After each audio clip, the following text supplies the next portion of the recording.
Hello everyone, कैसे हैं आप सब लोग। आई होप सब आप अच्छे होंगे और आपकी पढ़ाई भी अच्छी चल रही होगी। तो आज हम स्टार्ट करने वाले हैं 9 चैप्टर अष्टांग हृदय का। और ये काफ़ी छोटा चैप्टर है। इसको मैं दोबारा रिकॉर्ड कर रहा हूँ क्योंकि पिछली बार ये रिकॉर्ड ही नहीं हो पाया था। तो चलिए कोई बात नहीं। और ये जो चैप्टर है इसमें से बहुत ही कम क्वेश्चन पूछे जाते हैं, पर आपके MCQ टाइप के बन सकते हैं क्वेश्चन। ठीक है। सो ज़्यादा बड़ा चैप्टर नहीं है, बस छोटा 2 ही पेज का चैप्टर है। तो ऑलमोस्ट 10 मिनट की वीडियो में ख़त्म हो जाएगा। अगर आप वीडियो लेक्चर देख रहे हैं हमारे यूट्यूब चैनल पे, तो आप ऐप को भी डाउनलोड कर लीजिएगा, BMS मेडको ऐप को, जो कि आपको डिस्क्रिप्शन में मिल जाएगा। और बाकी सभी की लिंक आपको नीचे डिस्क्रिप्शन में मिल जाएगी। सो चलिए स्टार्ट करते हैं। नंबर फर्स्ट यहाँ पर हेडिंग आती है द्रव्य की प्रधानता, कि मीन्स द्रव्य हमारा प्रधान क्यों है। तो यहाँ पर लिखा हुआ है कि रस, गुण, वीर विपाक आदि द्रव्यों को ही श्रेष्ठ माना गया है, क्योंकि ये रस आदि द्रव्य में ही आश्रित रहते हैं। तो आपको पता है कि जो हमारे द्रव्य है उसके अंदर रस, गुण, वीर विपाक आदि द्रव्य पाए जाते हैं, और ये सब जो है ये द्रव्य में ही आश्रित रहते हैं। ऐसा नहीं है कि द्रव्य में आश्रित नहीं रहते। जितने भी सब चीज़ें हैं ये सब आपकी द्रव्य में ही आश्रित रहती हैं।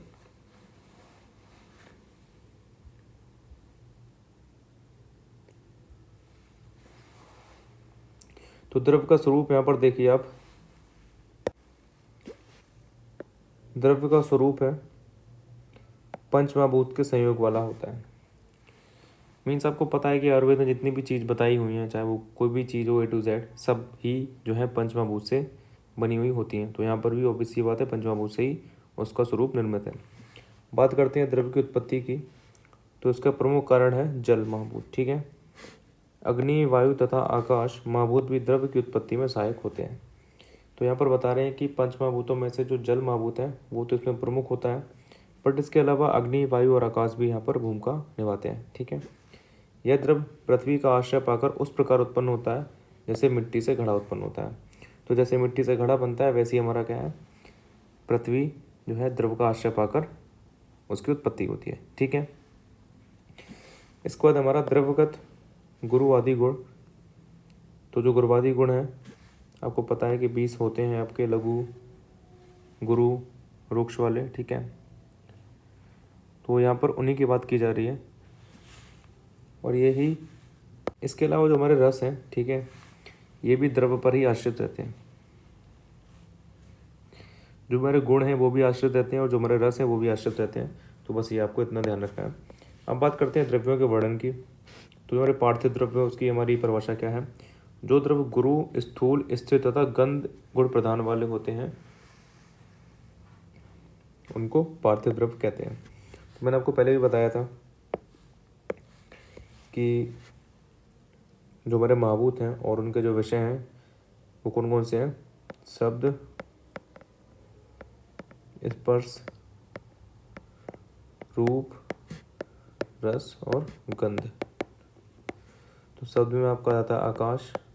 ठीक है।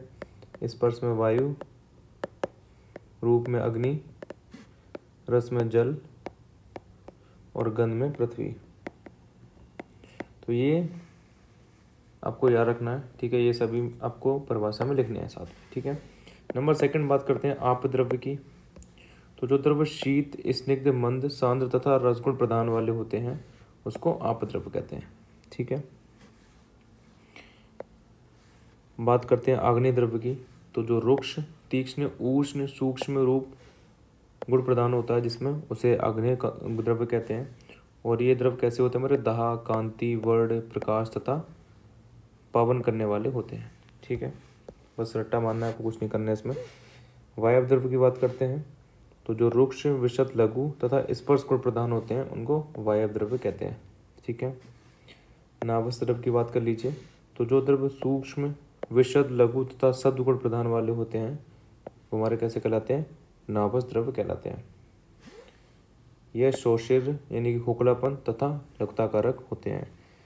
मीन्स यहाँ पर ये लघुता के साथ साथ जो खोखलापन भी उत्पन्न करते हैं। ठीक है। इसके बाद हमारा आ जाता है औषध में द्रव्य एक बताया हुआ है।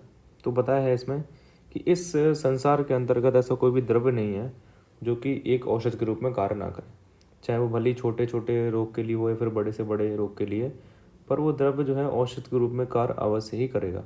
ठीक है। इसके बाद हमारा आता है द्रव्यों की विशेषता। तो ये आपका इम्पोर्टेंट क्वेश्चन है जो आपके एमसीक्यू में भी आ सकता है कि वमन कारक द्रव्य में कौन कौन से महाभूत प्रदान होते हैं, फिर गुण पाए जाते हैं, या फिर आपके जो विरेचन कारक में कौन कौन से गुण पाए जाते हैं। ठीक है।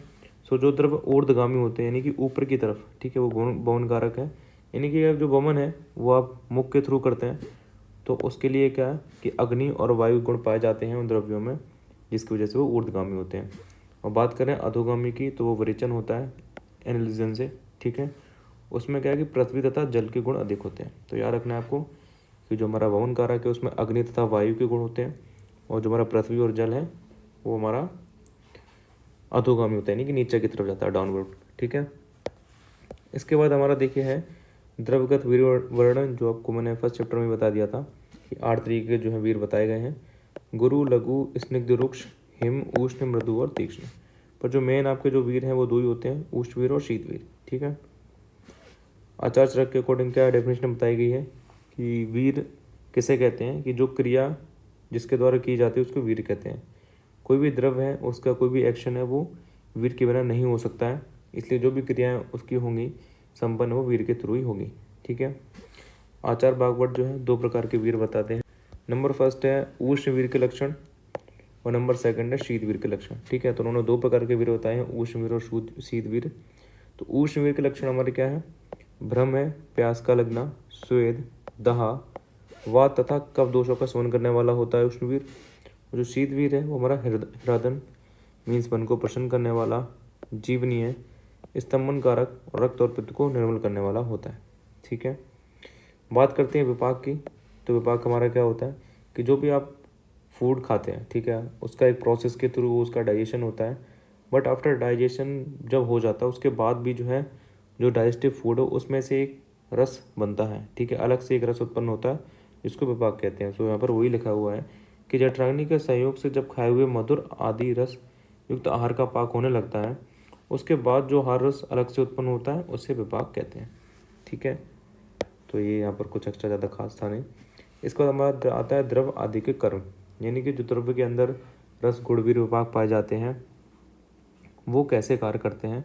तो देखो वो अपने अपने गुणों के वजह से कार्य करते हैं। ठीक है। कोई अपना जो है रस के थ्रू कार्य करता है, कोई द्रव्य, कोई अपना गुण के थ्रू कार्य करता है, कोई वीर के थ्रू, कोई विपाक और प्रभाव के थ्रू काम करता है।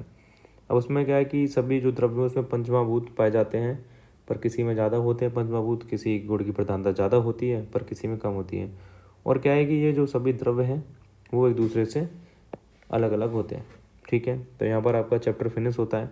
बहुत ही छोटा चैप्टर है, आप इसको जस्ट रीड कर लेना, बाकी मैंने इसको नोट्स ही पढ़ा दिया है, इसके अलावा आपको कुछ नहीं पढ़ना है। कोई भी क्वेरी होगा आपको तो आप मेरे से कॉन्टेक्ट कर सकते हैं। ठीक है। 8532059749। ठीक है। बाकी मिलते हैं नेक्स्ट वीडियो में, तब तक के लिए बाय, टेक केयर।